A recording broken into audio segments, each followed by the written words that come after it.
इतना कुछ सीख जाओगे सिर्फ एक वीडियो में। Tax, direct tax, indirect tax, TCS, TDS, tax slab, ITR, ये सब। मुझे अपना दोस्त समझो और मैं ये प्रॉमिस करता हूं कि सिर्फ एक वीडियो में मैं ये सारा कुछ आपको समझा दूंगा। सो पहला टैक्स। अब देखो, हमें अच्छी सड़क चाहिए, साफ पानी चाहिए, इलेक्ट्रिसिटी चाहिए, तो अब ये सब हमें गवर्नमेंट देगी कहां से?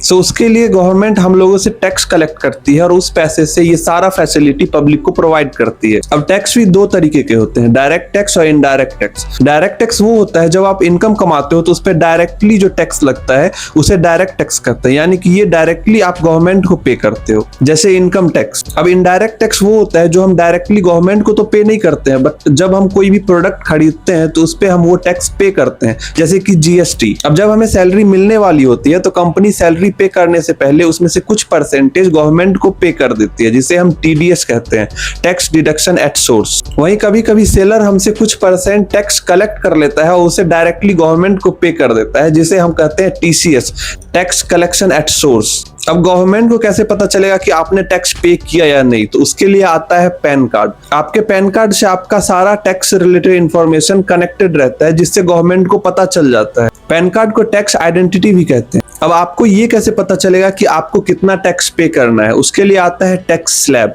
यानी कि जितना इनकम उस हिसाब से आपको टैक्स देना होगा। अगर ज्यादा इनकम तो ज्यादा टैक्स देना होगा, कम इनकम तो कम टैक्स देना होगा। सो टैक्स डिपेंड करता है कि आखिर टैक्स स्लैब क्या है। अब साल के अंत में हम एक स्टेटमेंट फाइल करते हैं गवर्नमेंट को, जिसमें ये रहता है कि हमने पूरे साल कितना टैक्स दिया गवर्नमेंट को। अगर ज्यादा दिया तो उस पर हमें अपना रिफंड भी मिल जाता है। इस स्टेटमेंट को कहते हैं आईटीआर, इनकम टैक्स रिटर्न। तो वीडियो को सेव कर लो ताकि आप भूल ना जाओ। अगर वीडियो अच्छा लगा हो तो इस वीडियो को लाइक करके और हमें फॉलो जरूर कर ले ऐसे फाइनेंशियल वीडियोस के लिए।